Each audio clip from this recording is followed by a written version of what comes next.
So I'm Matt Scott from Insurance DataLab. Here today to talk to you about InsurTechs and consumer duty. A bit about Insurance DataLab first, to kind of give you an idea of why we can talk about this. So we're a data platform, market intelligence firm, more than 1,000 brands and companies that we cover. So that's every UK and Gibraltar regulated non-life insurer, just about to add Ireland to that as well as the largest brokers and MGAs in the market. So we cover everything from underwriting performance, to financial performance, customer experience, and a few other bits as well. Mission today is to look at consumer duty, talk about what it is and what it means for the insurance industry, how the industry is performing on a few key metrics, and then why InsurTechs have the perfect opportunity to capitalize on this new regulatory regime and steal a bit of a competitive advantage on some of the incumbents in the market. But to understand consumer duty, really you first need to understand the state of regulation in the UK. So the FCA, our regulator, has introduced a number of large-scale regulatory reforms of late. Consumer duty, fair value assessments, and general insurance pricing practices, or GIP. All of that has happened in quite a short space of time after a period of relative calm for the market in terms of regulation. So all of a sudden, insurance companies have had a lot of change to grapple with. Whether it be new pricing rules, new monitoring and reporting requirements, essentially new ways of doing business for many.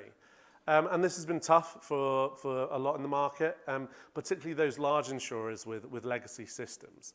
But we'll come on to that a bit more later. So the first new regulation of late to really hit the industry was GIP. Arguably, this has also had the most notable impact as well. So GIP essentially stopped insurers from offering different prices to new customers than they did to existing customers. The practice of offering those different prices was known as price walking. So essentially insurers would use introductory discounts before then increasing renewals quite significantly, renewal in some cases. This allowed them to claw back first-year losses after offering those cheaper premiums to win new business. It was particularly prevalent in the home and motor insurance markets, but since the beginning of last year, that practice has been banned. And this had quite a marked impact on the personal lines market. So there were premium rises for new customers and then a fall in renewal prices at the same time. This meant that people were much less likely to shop around at renewal, and actually shop around rates dropped to historic lows immediately after the price walking ban was introduced. For the insurance industry, that means that finding new business to fuel growth has been much harder. So that means in customer retention, and therefore the customer experience on offer is much more important to the industry. That's changed the market dynamics quite a bit. It's presented its challenges, but we also think it's presented some real opportunity for the market as well, as long as insurers focus on what's the most important factor in this equation, the customer. The second big regulatory change of recent years was fair value. So this replaced the treating customers fairly regime, and it requires insurers to assess the value of their policies on an annual basis. The first of these assessments happened last year, but despite that, there hasn't been any policies that have been changed or pulled from distribution as a result of these fair value assessments. Now, if you take a cursory glance at the insurance industry, it's clear to see that not every policy offers, true value to the customer, but nothing's changed yet. It has, however, created a lot of paperwork, and that's across the value chain. It's been particularly hard-hitting for brokers who deal with multiple insurers, because essentially they've had to do a load of different assessments across all of their different products and capacity providers. So that all adds up to a lot of man hours, a lot of paperwork. The FCA has, however, said they're looking to change things for the next round of assessments, although without seeing any guidance yet, we don't know how it exactly looks, so don't know what those assessments will look like later in the year. And then there's consumer duty. So that's the latest regulatory regime to hit the industry. Actually comes into the force at the end of July, and it will require insurers to look at 4 key outcomes. So that's products and services. So that's, are the products and the customer journey suitable to the specific consumer's needs? Price and value. Do products offer fair value to customers relative to those needs? Consumer understanding. Does the customer understand what they're actually buying? And then finally, consumer support. Are they receiving adequate support throughout the entire user journey? Earlier this year, the FCA released the findings of its multi-firm review into implementation. And what the regulator found essentially was that insurers were falling behind their expectations. they weren't doing enough to implement the consumer duty regime in terms of what they'd been seeing. The regulator also raised concerns that insurers may struggle to embed consumer duty properly into their organisation unless they change their approach to how they're implementing it and how they planned on carrying out their monitoring reporting once it was in force. It was also at this time that data strategies were explicitly referred to by the regulator for the first time. The regulator said that they were worried insurers were not properly considering the data requirements for monitoring customer outcomes, and they also quashed the idea that insurers can get by with what data they already have. They said that insurers need to think more deeply about the type and granularity of the data that they are monitoring. Following this multi-firm review, we hosted a roundtable, invited people who are responsible for implementing consumer duty at a variety of different insurers and other insurance companies. They told us that a lot of the data they need for consumer duty is hard to come by, particularly around vulnerable customers and for assessing the distribution chain. What they told us was most difficult, however, was the cross-cutting nature of consumer duty, simply because it touches all areas of that insurance value chain. This has been particularly difficult to manage for those large businesses with large distribution networks and supply chains. InsurTechs, however, are largely free of these burdens, and while consumer duty has undoubtedly created a compliance workload across all types of insurance companies, we believe that having the right approach can create opportunity that could pave the way to winning new business, increasing customer retention, and boosting profitability. And InsurTechs, not having that burden of the large networks, legacy systems, are perfectly placed to take advantage of this. To help insurance companies make the most of this opportunity, we incorporated a number of different metrics into our data platform, covering everything from customer and broker reviews to complaints handling and customer experience ratings. We also created our own ratings as part of our CX performance reports, which we release once a year. Now, these reports rank around 25 of the leading personal lines providers on their customer experience. The report looks at 4 key areas that we think define the customer experience, namely complaints handling, customer satisfaction, transparency, and of course claims. For each of these pillars, we assessed a variety of different metrics to give a percentage score for each. These are then combined to create an overall CX rating for each provider. What we have found is that customer experience is improving. So the average rating for 2022 stood at 69% across those insurers and brokers we looked at, which is up from 63% the previous year. We also found that insurers have had the biggest increase in performance, outperforming brokers for the first time in 2022 with a score of 70% compared to 66% for brokers. So you can see here on this chart, insurers have gone from 65% to 70% under our ratings, whereas brokers have actually declined a bit, going from 70% in 2020 to 66% in 2022. Now, I'm not going to go into the detail of all of these ratings across all the different pillars, but we did want to take a look at complaints handling. And that's because the FCA specifically highlighted this as an area that insurers should be looking at as part of their consumer duty obligations. Now, no company likes receiving complaints, but sometimes things do go wrong. It's inevitable. But whether it be poor service, issues around advice surrounding a policy sale, the claims experience, something's going to go wrong at some point. It's how you deal with it at the end that is a true test of how you're handling those claims. So we wanted to look at where these issues lied, mainly in the UK GI market, and how InsurTechs can help. So I'm just going to go through a few charts now looking at some of the data we've analysed from the Financial Ombudsman Service. So first up, we're looking at the FOS complaints by complaint type. And the problem area, unsurprisingly, I suppose, is claims.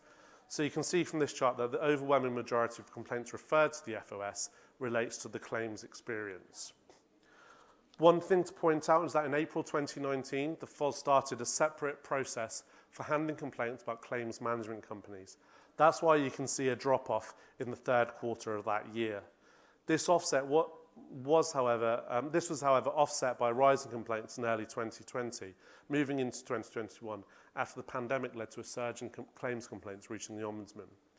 This was across a number of business lines, but it was particularly hard felt in the business interruption market, which obviously we had the big court case going through there, and there were lots of complaints going in about policies not being paid out on and that kind of thing. But if you look back across the last 5 years, this chart here is showing the most complained about business lines. So you can see motor insurance, that purple line at the top there, gets the most complaints, followed by buildings insurance in yellow, and then travel insurance in that orange-red colour. Now, although motor complaints is down on previous years, there was a slight uptick at the end of last year, and if that trend carries on, it could be a bit of a concern for the industry.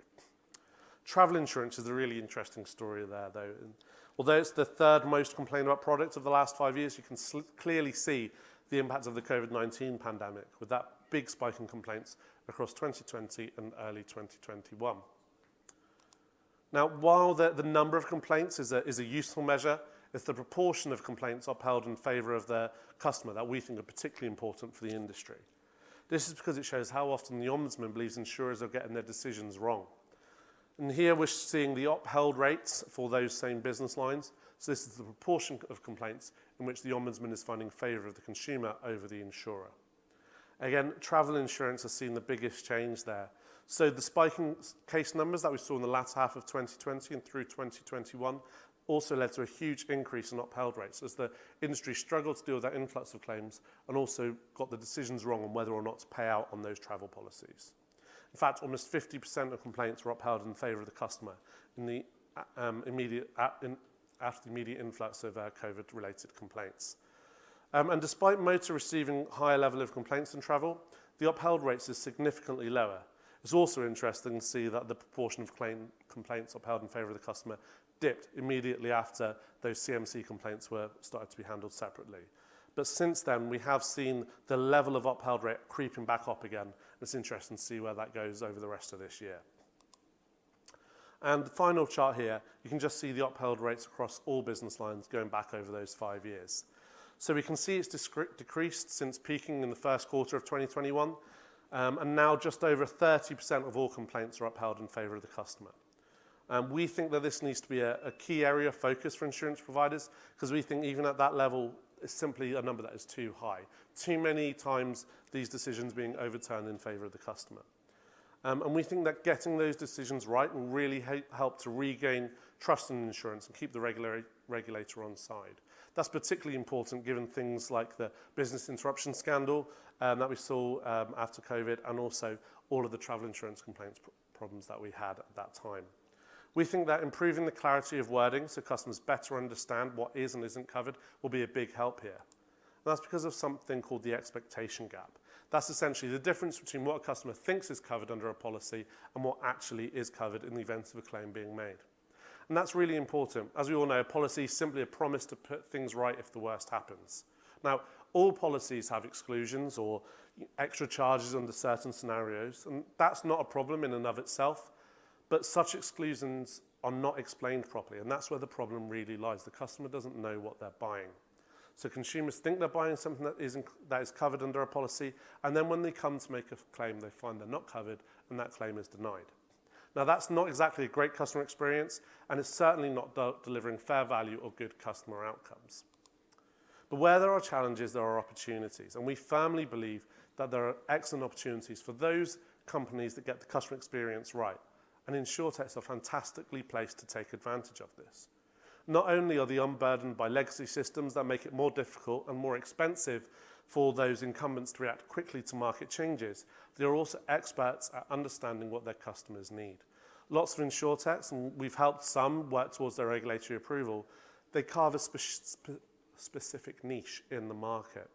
They build a customer experience that is tailored to those specific needs. And that's really helpful when it comes to understanding the customer and then delivering on the promises they make.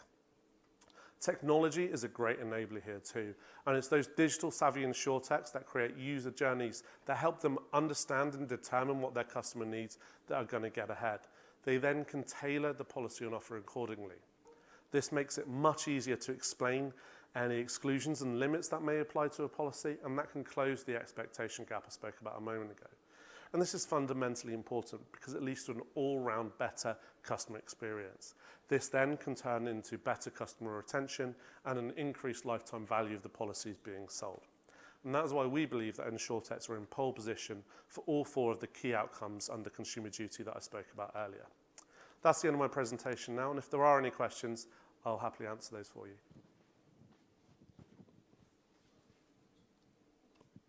That's it then, I think. Thanks very much.